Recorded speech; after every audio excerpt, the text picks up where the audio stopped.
በስመ አብ ወወልድ ወመንፈስ ቅዱስ አሐዱ አምላክ አሜን። አንድ አምላክ በሚሆን በአብ ወልድ ወመንፈስ ቅዱስ ስም አምነን በውድለት የሚነበብ ንዑድ ክቡር የሚሆን የአቡነ ሀብተ ማርያም ገድል ማንበብ እንጀምራለን። ለመናው ክብሩ ከሁላችን ከሕዝበ ክርስቲያን ጋር ይደርብን ለዘላለሙ አሜን። ከዛ በኋላ ቀኝ ግራውን ፊቱን ኋላውን ትምህርተ መስቀል እያማተበ ይጸልይ ጀመር። ጊዜ ክብር ምስጋና ይግባውና ጌታ ኢየሱስ ክርስቶስ ተገለጠለት። ከጌታም ጋር ሚካኤልና ገብርኤል ተገለጹለት። ጌታችንም ኢየሱስ ክርስቶስ አቡነ ሀብተ ማርያም የቆምክበት ቦታ ምስራቁ፣ ምዕራቡን፣ ሰሜኑን፣ ደቡብን፣ ንዑሳን ማዕዘኑ ባርክ አለው። አባ ሀብተ ማርያም ጌታችን እንዳዘዘው አደረገ። ባማተበም ጊዜ በትይዩ ቆመው ሶስት አጋንንት ለአባታችን ታዩት። ከኖህ ዘመን ከተደረገው ማየት ተርፈን ብዙ ዘመን ከኖርን በኋላ ከአንተ እኛ ጋር አንተ ምን ጸብ አለን ብለው አሰምተው ጮሁ። ዛሬ ታጠፋን ዘንድ መጣህን?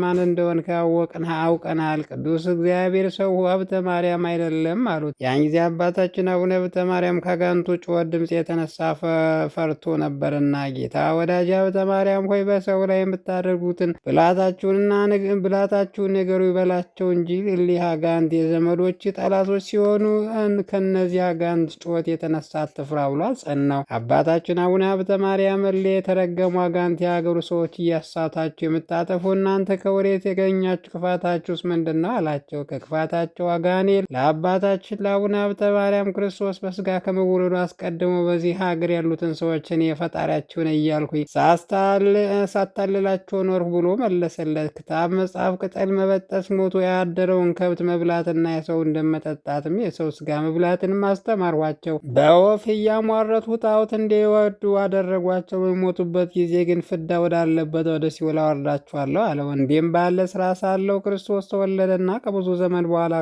ተክለ ሃይማኖት የሚባል እንዳንተ ኃይለኛ ሰው መጥቶ ከኢየሱስ ክርስቶስ በቀር ለእኔ እንዳይገዙ ኃጢአታቸውን አስተሰረየላቸው፣ ከጥፋትም ጥበብ የመለይቶ አስተማራቸው። ነገር ግን ከብዙ አዘንኩ። ስራውንም አይቼ በምገድለው ገንዘብ ገድለው ዘንድ እየተንኳልኮልሁ እየተተነኳኮልሁ በምገድልበት ገንዘብ ገድል ዘንድ ፈለጉ። ይበረታታብኛል፣ አስተሳነኝ እንጂ የሚገዙልኝ ወገኖችም ቀማኝ። ሁለተኛም ወንድም ይወጣ ዘንድ በዘንዶ ተመሰለ። በመስቀል ባማተበበት ጊዜ ተሰንጥቆ ሞተ። እኔም ከእርሱ የተነሳ ስለፈራው ተሸሽጌ መንደር ለመንደር ስቅበዘበዝ ኖርኩ። ተክለ ሃይማኖት የሚባል ያ ሰው ከሞተ በኋላ ወደዚህ መመለስ ወገኖችን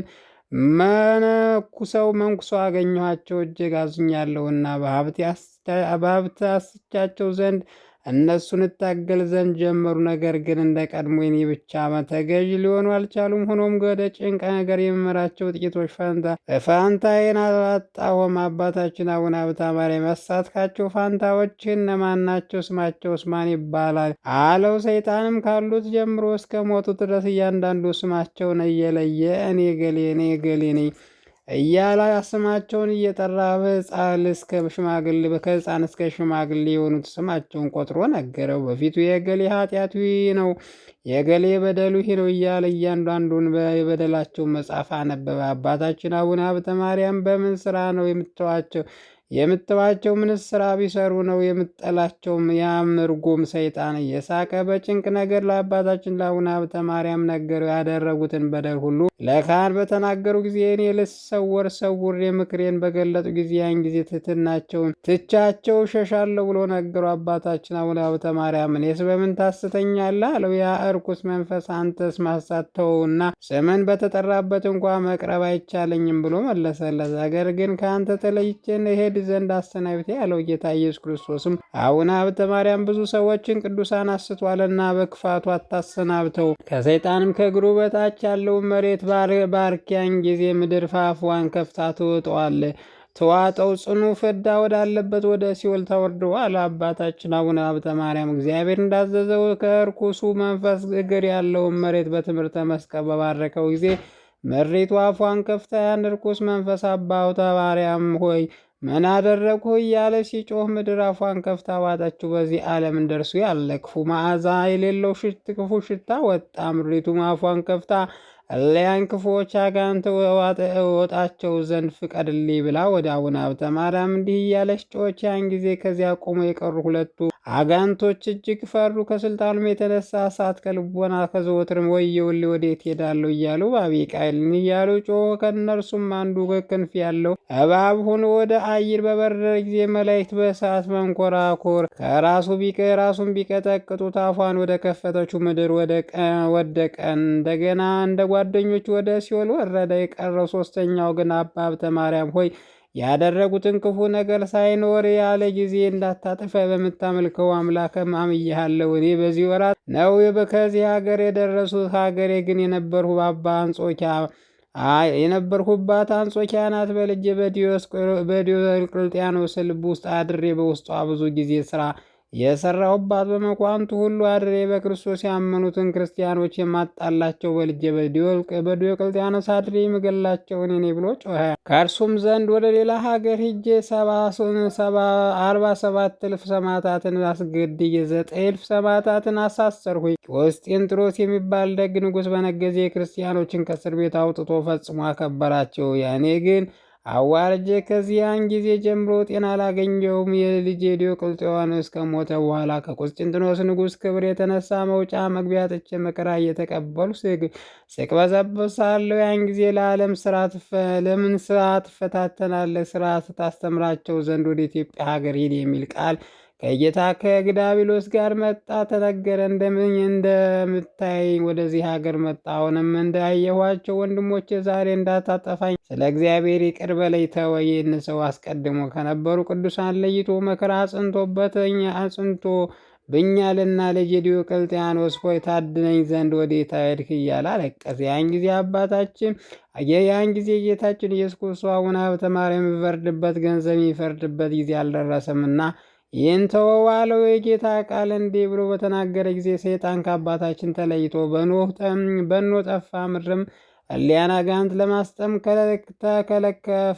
ከተከፈተች በኋላ እንደ ቀድሞ ተከለከለች። ዳግመኛም ጌታችን መድኃኒታችን ኢየሱስ ክርስቶስ በአባታችን አቡነ ሀብተ ማርያም ወዳጄ ሀብተ ማርያም ሆይ ነው ከድካም ወደ እረፍት የምትሄድበት ቀን ደረሰ። ደስታህንም ደግ እንደ ሻማ ተዘረጋና ወደ ደብረ ሊባኖስ ውረድ። በዚያም ትቀበር ዘንድ አጽም ከዚያ ከተቀበሩት ከቅዱሳን አጽም ጋር ተጨምር ዘንድ ወዳጄ ተክለ ሃይማኖት ስለ አንተ አጽም አጥብቆ ለምኖኛልና የአንተ አጽምና የእርሱ አጽም በደብረ ሊባኖስ ዳግመኛ በክብር እስከምትነሳ ድረስ በዚያ ይሆናል አለው። ይህንን ካለው በኋላ ጌታ መድኃኒታችን ኢየሱስ ክርስቶስ በታላቅ ክብርና ምስጋና ወደ ሰማይ አረገ። አባታችን ከዚያ ከነበሩበት ቦታ ተነስቶ ወደ ደብረ ሊባኖስ ደርሶ ሳለ በደብረ ሊባኖስ ድብቅ ነገር ተገለጸለት። ከዕለታት በአንድ ቀን ወፍ በፊት ለፊቱ ተቀምጣ ጮኻ አለቀሰች። አባታችን ስለ ወፏ ጩኸትና ለቅሶ በጣም አለቀሰ። ከእርሱ ጋር ያሉት መነኩሳትም አባታችን ሆይ ለምን ታለቅሳለህ አሉት። እርሱም ያች ወፍ ዛሬ አንቄ የሚባል አሞራ መጥቶ ጫጩቶቿን ገድሎ በልቷቸው ቤቴን አፍርሶብኝ ሄደ። አሁን ዳግመኛ መጥቶ እኔን እንዳይበላይ ብዬ ፈርቻ አለቅሳለሁ ስላለች ስለዚህ ነው ወንድሞች የማለቅሰው አላቸው። ይህንንም ሰምተው ወንድሞች መነኩሳት አብረውት አለቀሱ። ምክንያቱም ከፊታቸው ወፏ እጅግ አምርራና አሳዝናት ጮህ ነበርና። አባታችን አቡነ ሀብተ ማርያም እግዚአብሔር ይጠብቅሽ ብሎ በእግዚአብሔር ፍቃድ አጽንቷት ሄደ። ዳግመኛም በእግዚአብሔር ፍቃድ ወደፊት እንደምትሰራ አውቆ የሴቶች መነኩሳት ገዳም እየዞረ እያዩ ሳለ ስሟ አጋት የምትባል ባህር ቃሏን ከፍ አድርጋ እግዚአብሔር ሰው ሀብተ ማርያም ወይ የዚህ ሀገር ሰዎች በእኔ ላይ የሚያደርጉብኝን በደል ተመልከትልኝ። ሌሊት በእኔ በባህር ውስጥ ቆመው በሚያድሩ ቅዱሳን ደም ተቀድሼ ያድራለሁ። በሀብል ጀርባቸውንና መላ አካላቸውን ይገርፋሉ። ወሾም ሰውነታቸውን እየገረፉ የእሳት ቃጠሎ አስመስለው ደማቸውን ሲያፈሱ ያድራሉ። በቀን ግን ኃጢአተኛ ሰዎች ወደ እኔ መጥተው በልብሳቸው በሰውነታቸው ያለውን ወንዶችም ሴቶችም የዝሙት ሰበኖ ሲያጥቡብኝ ይረክሳለሁና አባ እነዚያ ኃጥአን ከኔ ዘንድ እንዲወገዱልኝና ጻድቃን ብቻ ወደ እኔ እንዲሰበሰቡ ጸሎት አድርግልኝ አለችው። ሄኖክ ባህረ ናጌብን ቃል በቃል እንዳናገር አባታችን አጋንተ ባህርን እንደዚያ ካናገረች በኋላ የባህር ቃሏን ሰምቶ ለልጆቹ ነገራቸው። ልጆቹ ሌሎቹም ሰምተው በጣም አደነቁ። አባታችን ግን ባህር እግዚአብሔር ፍርድ እስከሚደርስ ዝም በይ። ዳግመኛም ሌላ ባህር እንዲህ ስትል ሰማ። ቅዱስ ሆይ ፍረድልኝ። አንድ ታላቅ ዘንዶ የሀገሩን ሰዎች ያለ እውቀት የሚያመልኩት ሁሉ ጊዜ እየመጣ ከኔ ሲጠጣ በጣም አዝናለሁ ብላል። አባታችን ስትናገር ከጌታ ከኢየሱስ ክርስቶስ ቃል ከሰማይ እንዲህ ሲል መጣ። እርሱ ከኔ ፈጥሬዋለሁ፣ አንቺም እኔ ፈጥሬሻለሁና ፍዳውን የምከፍልበት ጊዜው አልደረሰምና እስከዚያ ታገሽ ባህር የሚል ቃል ተሰማያን ጊዜ በእግዚአብሔር ትእዛዝ ባህር ከጮቷ ዝም አለች። አባታችን ግን በሀገር ዕቃው ይኖር ዘንድ ነበረ። እንደ አባ መቃርስ ሁሉ ምግብና የተሰወረውን ሁሉ እንዲያውቅ እግዚአብሔር ጸጋ ስለሰጠ የሰውን ኃጢአት እያንዳንዱ የጠበቀውን ያውቅ ነበረ። አንዳንድ ካህናት ወደ መቅደስ ገብተው መስዋዕት ማሳረግ የማይገባቸው መላእክቶች እንደሚያስወጡ ጧቸው አይቶ ስራቸውን ሁሉ ለሚያምኑትና ለሚከተሉት ሁሉ ይነግራቸው ነበር። አባታችን አቡነ ሀብተ ማርያም ከጾምና ከትምህርት ብዛት የተነሳ በደከመ ጊዜ በባህር ውስጥ መቆም ተሳነው። ባህር ውስጥም ስለመቆም ፋንታ ውሃውን በእንስራ እየመላ አራቱን ወንጌል እያነበበ በጠዋት በማታ ይጠመቅ ነበር። ቄሱ አንድ ጊዜ በአብ ስም አጠምቃለሁ፣ በወልድ ስም አጠምቃለሁ፣ መንፈስ ቅዱስ ስም አጠምቃለሁ እያለ ባጠመቀው ጊዜ መንፈስ ቅዱስ ወርዶ አባታችን ያድር ነበር። ተለይቶ ሳይሆን መገለጡ ስራ መስራቱ መናገር ነው። የተጠመቀበትን ውሃ መሬት ሳይደርስ መላእክት በክንፋቸው ተቀብለው ሀብተ ማርያም የተጠመቀባትን ውሃ አንስተው ወደ ላይ ያሳርጓት ነበር። ዳግመኛም ያዋ ከሰማይ ወርዶ አባታችን አቡነ ሀብተ ማርያም በአካል ላይ የደረቀችው መላ መሬት ሁሉ ያለመልመዎት ነበር። ነቢዩ ዳዊት የአዳም ልጆች በአንተ ያምናሉ፣ ከቤት ለተገኙት በተገኘ ጠል ይረካሉ፣ ከደስታ ወንዝ የተገኘውን ውሃ ታጠጣቸው እንዳለ የጻድቃን የዘውትር ስራቸው እንዲህ ነው እና ከዕለታት በአንድ ቀን በነሐሴ 24 የአቡነ ተክለ ሃይማኖት መታሰቢያ በዓል ብዙ ጻድቃን ስውራኖች በብርሃን ሰረገላ ተጭነው መጥተው ቅዱስ በሆነች ቦታ በአባታችን በአቡነ ተክለ ሃይማኖት መካነ መቃብር በተሰራው ቤተ ክርስቲያን ቁርባን ሲቀበሉ አየ። ከዚያ በኋላ ለተሞቱ በደረሰ ጊዜ ለሞት ምክንያት የሚሆን ቸነፈር የያዘው መድኃኔዓለም አምላካችን በአቢ ምስጋና ወደ እርሱ መጥቶ ሰላም ላንተ ይሁን ወዳጅ ሀብተ ማርያም ሆይ፣ ዛሬ ግን ወደ አንተ የመጣሁት ከድካም ወደ እረፍት ወስድህ ዘንድ ነው። ሰባት የጽድቅ የክብር አክሊሎች አዘጋጅቼልሃለሁ። አንደኛው ስለ ንጽህና ስለ ድንግልናህን፣ ሁለተኛ ዓለምን በውስጡ ያለውን ንቀ በመኖር፣ ሶስተኛ ፍጹም የምንኩስና፣ አራተኛ ዘወትር አራት ወንጌላትን በማንበብ መጸለይ ስለ እኔ ምክንያት፣ አምስተኛ በረሃብ፣ ስድስተኛ በጾም ስለተጋደል፣ ሰባተኛ በልብ ቂምና ጥላቻን ትዕቢትንም ትምክህትንም ባለማሳደርህና በልብህ ውስጥ ባለመስቀመጥል ስለ ንጹሕ ተልኮን ክህነትም ስለ ምዑዝ ዕጣንህና ስለ ንጹሕ መስዋዕት ነው። እሊህ ሰባቱ አክሊላት እያንዳንዳቸው ባለ 15 ኅብር ጌጥ ያላቸው ናቸው። አህጉረ ገነት በውስጡ 500 የወርቅ አምዶች ያለው ትገባበት ዘንድ ያንተና የእንዳንተ ላሉ ወዳጆች የሚገቡበት ቤት እሰጥሃለሁ። በምሰጥህም ቤት መታሰቢያን ያደርጉ ዘንድ በጸሎት የተማጸን ይገባል። የወርቅ ጫማ፣ የእሳት መስቀል፣ የብርሃን ልብስም ደብቅምና መና እሰጥሃለሁ አለው። መድኃኔዓለም ይህንን ቃል ኪዳን ሲሰጠው 99 ነገደ መላእክት በየስርዓታቸው መጥተው ቆሙ። ወዳጃችን አቡነ ሀብተ ማርያም ሆይ ሰላም ላንተ ይሁን። ዛሬ በዝማሬና በማሌት ከፀሐይም እና ከጨረቃ ከዋክብት ከባትዬ ወደምታበራ ወደ ሰማያዊት ሀገር እንወስድ ዘንድ መጥተናል። ደስ ይበልህ አሉት። ቅዱስ አባታችን አቡነ ሀብተ ማርያም ለእግዚአብሔር ሰማያት ምስጋና ይሁን፣ በምድር የሰው ልጅ ለወደደውና ላፈቀረው ብሎ አመሰገረ። ይህንም ባለ ጊዜ አምላክ ለሶስትነቱ ተገልጾ ታየው። ከዮሐንስ መጥምቅ ለጎን ቀጥላ ያለችው ከፀሐይ እልፍ እጅ የምታበረው ሀገር እንድንሰጥህ እነሆ በማይሻር ቃሌ እንድሰጥህ በማይሻር ቃሌ ማልሁልህ አለ። እውነት እልሃለሁ መታሰቢያን ያደረገ ስምን የጠራ ለቤተ ክርስቲያን ዕጣም የሰጠውን ዘቢብ ወይም መብራት የሰጠ ከአንተ ጋር ይኖራል። አራቱ የወንጌል ጣዕም ስለነበር ለእያንዳንዱ የወንጌል ቃል ፍሬ 1000 አደረጉልህ። ይህን ቃል ኪዳን ባመኑ ልጆችና መታሰቢያን ለሚያደርጉ ሁሉ ማየ ጸሎት ለሚጠመቁ፣ ለሚያነቡ፣ ለሚያስነቡ፣ ገድልህን ለሚጽፉ፣ ለሚያጽፉ ይህንን ቃል ኪዳን ሰጥቻለሁ አለ። ይህንንም ካለው በኋላ ጌታ አፉን 3 ጊዜ ሳመው። ያን ጊዜ ከመድኃኔዓለም ጣዕም ፍቅር የተነሳ ነፍሱ ከስጋው ተለየታችን ተቀብሎ አቀፋት፣ ከእርሱም ጋር ወደ ሰማይ አሳረጋት። ያን ጊዜ በቅዱሳን ሰራዊት መላእክት ዘንድ ታላቅ እልልታና ብዙ ደስታ ሆነ። በሰማይ መላእክት በምድራዊ ሰውራን ቅዱሳን ዘንድ ታላቅ ደስታ ሆነ። በሐሳብ ዕብራውያን በናአይብሮስ ታስሪን ወርህ 22 ቀን በኢትዮጵያ 26 ወርህ በሰማዕታት ናግራን በዓል በ6999 ዓመተ ኩነኔ በኋላ 1499 ዓመተ በሆነ ዘመን ዕለት የአባታችን አቡነ ሀብተ ማርያም ነፍሱ ከስጋው ተለየች። ያን ጊዜ አባታችን አቡነ ሀብተ ማርያም የሕይወት መንፈሳቸው ከወጣ በኋላ ካህናት በመልካም ልብስ ገንዘው በዝማሬ በማለት ከቅዱሳን አባታችን አቡነ ተክለ ሃይማኖት አጽም ጋር በጻድቁ መቃብር ቀበሩት።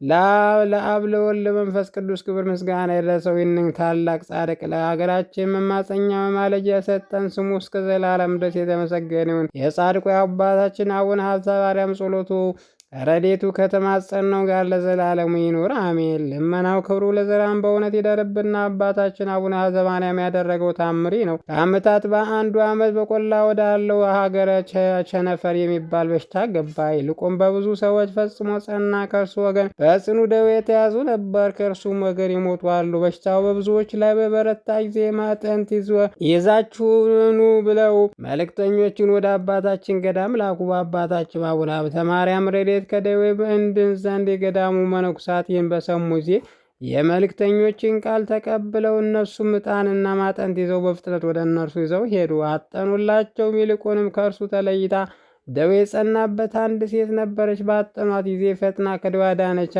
ከዳነች በኋላ ተነስታ ወደ ደብረ ሊባኖስ ሄደች። በሞት ሳይሆን በሕይወት ማጠንት የያዘው መነኩሴ እየዞር ሲያጥናት ነው ከፈጸመ በኋላ ያቺ ቸነፈር የጸናባት ሴት ሊጠይቃት ብሄድ ያቺ በሽታ የጸናባት ሴት እንደምንም ሆነች ብሎ በጠየቀኝ ጊዜ በማጠን ከታጠነች በኋላ ድና ወደ ደብረ ሊባኖስ ሄዳለች አለው። ተመልሶ እያጠነ በሽተኞች ወዳሉበት በር ሲደርስ ጠላታችን የሚያቃጥል የሚያስጠፋን መጣ እያሉ አጋንንት እየጮሁ እየወጡ ከሰዎች ተለይተው ይሄዱ ነበር። አባታችን አቡነ ሀብተ ማርያም ማጥንት ረድኤት አጋንንት ስለተለዩአቸው ሟማን ይድኑ ነበረ። ይኸውም እንደ ቀድሞ ካህናት እንደ አምብሬ ልጅ እንደ አሮን ምሳሌ ነው። አሮን ባጠነ ጊዜ በእስራኤል ብዙ በሽተኞች ይፈወሱ ነበርና በአገልጋዮቹ አባታችን አቡነ ሀብተ ማርያም አድረው ብዙ ታምር ያላደረገ ለእግዚአብሔር ምስጋና ይሁን ለዘላለሙ አሜን። ልመናው ክብሩ ለዘላለሙ ይደርብን አሜን። ልመናው ክብሩ ለዘላለሙ በእውነት ይደርብንና በአንድ ወይፈን ላይ አባታችን አቡነ ሀብተ ማርያም ያደረገው ታምር ይሄ ነው።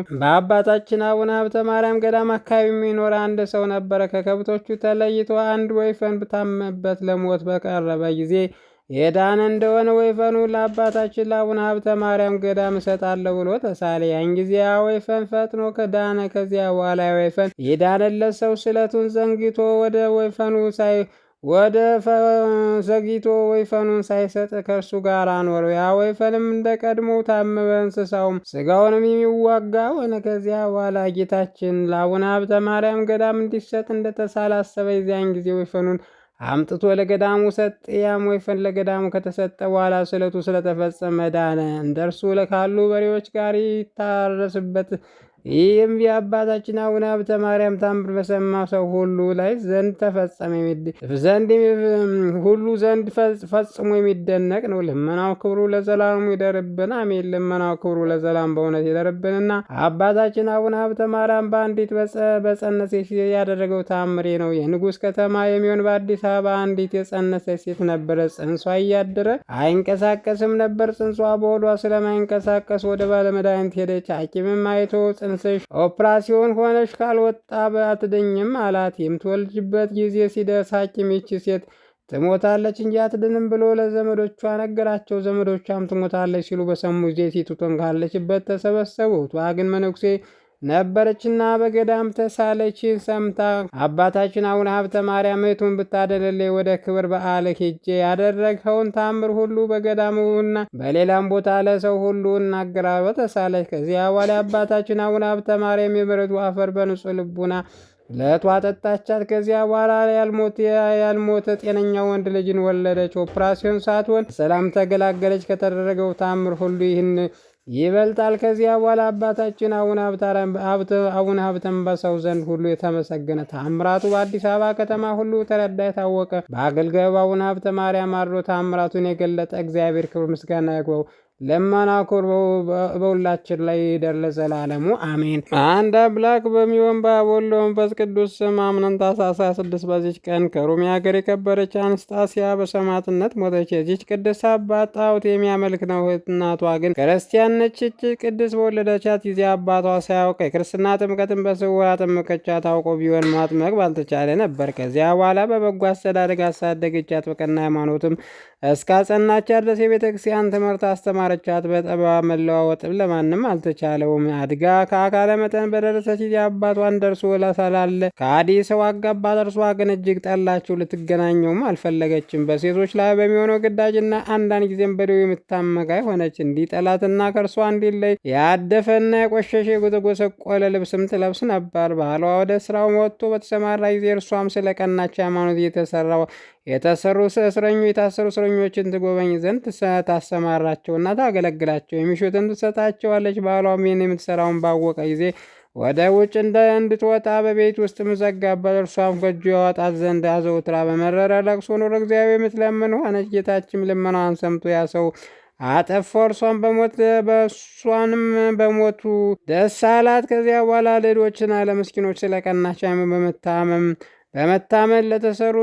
በመታመም ለተሰሩ እስረኞች ገንዘቧን ሁሉ ሰጠች። የሮሜ ሀገር ገዢ ዜናዋን በሰማ ጊዜ መልክተኞች ልኮ ወደ እርሷ አስመጣት። ስለ ሃይማኖትም ጠየቀ። ክርስቲያን እንደሆነች በፊቷ ታመነች። ቃል ኪዳንም በመግባት ተናገራት። ከበጎ ምክሯም አውጥቶ ወደ ክህደት ሊያዘንብላት አልተቻለም። በዚያን ጊዜ በብዙ በተለየ ስቃይ ያሰቃያት። ከዚያ በኋላ ወደ ባህር ያሰጥሟት ዘንድ አዘዘ። ባህሩን በሕይወት ተፋት። ዳግመኛም በአራት ካስማ መካከል አስተኝተው ዘግተው አስረው ታላቅ ጽኑ የሆነ ግርፋትን ይገርፏት ዘንድ አዘዘ። መኮንኑም እንዳዘዘ አደረጉባት፣ ግን ምንም ጉዳት አልደረሰባትም። ከዚያ በኋላ ወዳዘጋጁላት የእሳት ማንደጃ ውስጥ ይጨምሯት ዘንድ አዘዘ። በጨምሯትም ጊዜ ነፍሷን በእግዚአብሔር እጅ ሰጠች። በመንግስተ ሰማያትም የሰማዕትነት አክሊል ተቀበለች። ለእግዚአብሔር ምስጋና፣ እኛንም በጸሎቷ ይማረን፣ በረከቷ ከእኛ ጋር ትኑር ለዘላለሙ አሜን። በዚች ቀን የከበረ የሰማዕት ዩልያኖስ መታሰቢያ ነው። የጻድቁ አቡሊም መታሰቢያቸው ነው። በረከታቸው ከኛ ጋር ትኑር ለእግዚአብሔር ምስጋና ይሁን አሜን። ታኅሳስ 26 ቀን የሚከበሩ ዓመታዊ ቅዱሳን በዓላት ቅድስት አንስጣስያ ሰማዕት፣ ቅዱስ አቡሌ ጻድቅ፣ ቅድስት ዩልያና ሰማዕት። እንዲሁም ወርኃዊ በዓላት ቅዱስ ቶማስ ሐዋርያ፣ አቡነ ሀብተ ማርያም ጻድቅ፣ አቡነ ኢየሱስ ሟዘሐይ። ቅዱሳን ሰማዕታት ናግራን፣ ቅዱስ አቡነ ሰላማ ከሳቴ ብርሃን ናቸው። በረከታቸው ከእኛ ጋር ትሁን ለዘላለሙ አሜን። ጌታ ሆይ ከብልጽግናቸው ብዛት የተነሳ ብዙ መባ ካገቡት ይልቅ የላይቱን አነስተኛ መባ እንደተቀበል